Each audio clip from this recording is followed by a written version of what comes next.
Hello, my cookies, and welcome. Welcome to Russell Cooks. Thanks so much for tuning in. Today, I have Thai-style chicken. Now, I absolutely love this. This is one of my favorites. I've made it for friends. I've made it for family countless times. This is sort of based off of a Thai street food where they kind of roast chicken, very deeply flavored chicken, over some open fires. It's absolutely delicious. Now, typically I grill this, but while it's warm enough to grill right now, it's raining.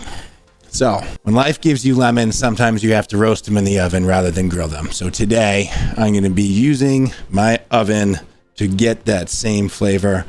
We will miss out a little bit on that smokiness that kind of adds a little bit of depth, but I think at the end of the day, it's going to be delicious. The other thing I like about this recipe is it's extremely easy, right? It's also quick.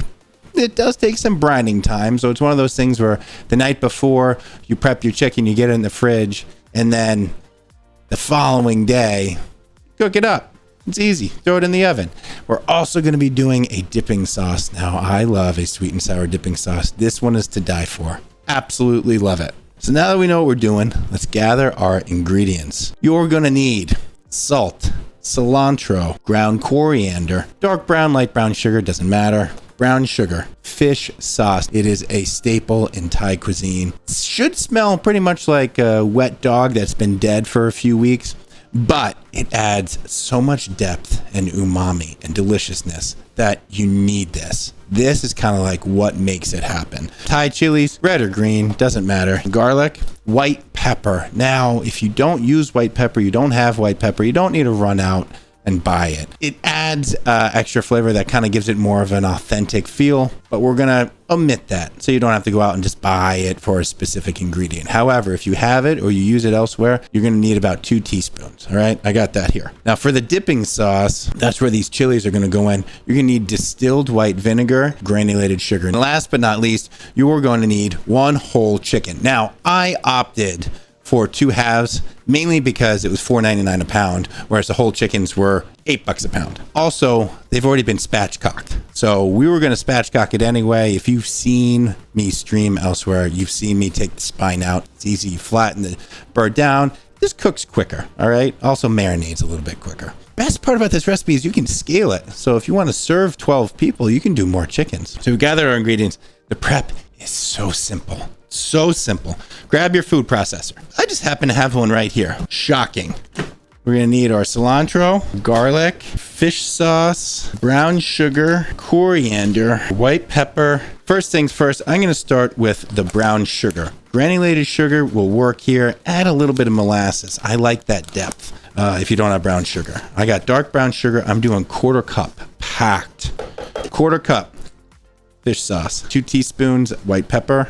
Mine's sort of a mix. Garlic, depending on the size of your cloves, you're going to add anywhere between 6 and 12 cloves. And I know that sounds like a lot, and it is. And it's a big range. But if you get a small little dinky clove like this guy right here versus a really big hefty, 6 of these, still probably more than 12 of these. So I'm going to use my hefty ones here, and I'm going to do 6. Boom. For my cilantro, I'm going to trim the ends off here. I'm going to cut this pretty high. I'm just going to leave the leaves. Take the stems. Make sure you wash this. If you haven't washed it already before cutting, wash it now.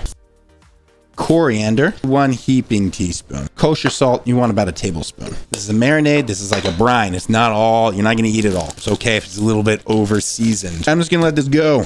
Rip it. Now comes the part where you put the chicken in the bag. If you get a whole chicken, just spatchcock it, flatten it out. We got our chicken in our gallon bag. We got our nice little mixture here. Just gonna pour it in over this chicken. I'm gonna toss it around the chicken in the bag. If like me, you got kind of sharp bones poking through here, maybe double bag it just in case. Move this around. Get it all up in there. So what I tend to do is lay it kind of flat like this in the fridge, and then about halfway through, I flip it. We'll wait 6 hours. How is that? Time flies when you're having fun. So anyway, it's been 6 hours. So let's go ahead and cook this up. We got a preheated oven, 500 degrees. I have my rack upper middle. I'm gonna put the skin side up. So I'm just gonna shake off any excess marinade. But look at that, look at how beautiful that is. Depending on how big your chicken is, you want your breast to register about 160. Then when you pull it out, the carryover will take it up to the 165, which is what the FDA says. You want your thighs 175 minimum. I like taking mine up to 195. They become a little bit more tender. So I'm going to stick this in the oven. Might take anywhere between 35 and 50 minutes. Now that that's going, let's get on this dipping sauce. Small pot, doesn't need to be big. 1 cup distilled vinegar. We get our cup of granulated sugar. We're going to get that on the stove, high heat. You want to dissolve the sugar, and then you want to cook away a bunch of this moisture. It's going to turn syrupy. It's going to turn delicious. Take it too far, it starts to get color. You don't want caramelization here. So let's get this over to the stove. Let's get this on high heat. I'm just going to give that a stir. Again, we're dissolving the sugar here into the vinegar, but that's not the entire sauce. We want to get some of those Thai chilies. We're going to put that in there. I'm going to do 2 Thai chilies. I'm just going to mince up these chilies. If you want to take the pith out with the seeds, you can. That's where a lot of the spice is that white pith.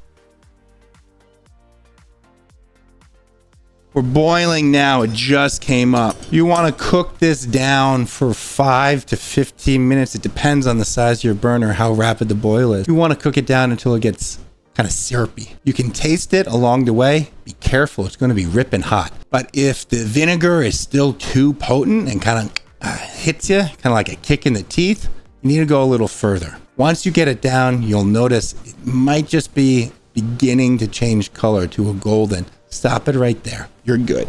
Let's get our garlic going, because part of this is you need to reduce it down, but then you need to let it cool. It's going to be very hot. It's probably going to be 215. I'm just going to mince up a little bit of garlic. You can use a mincer if you like. No Michelin stars today. I'm just going to throw it in with my chilies, and this will end up in my sauce. Just make it really flavorful.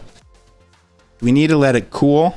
As soon as it cools, we're going to add this in. Now, the reason we're not adding this in right now is because it will be hot and it will perfume this dipping sauce too much. So the point is to get it cool down to room temperature. Stir this stuff in.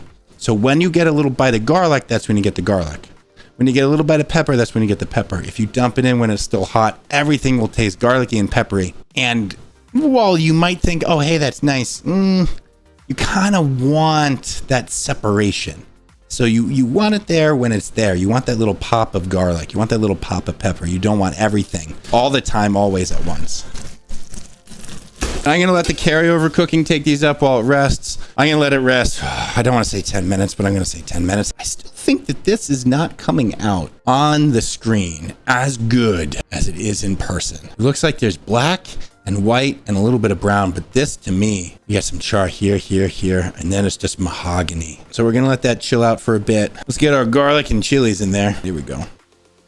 Beautiful dipping sauce here. Look at this. Bellissimo, bellissimo. I'm only saying bellissimo not because this is Italian food, but because it's actually the Italian colors: white, green, and red. Italian colors of the flag. Smaller bowl for the dipping. That's a good picture. Triple cam. Crispy skin.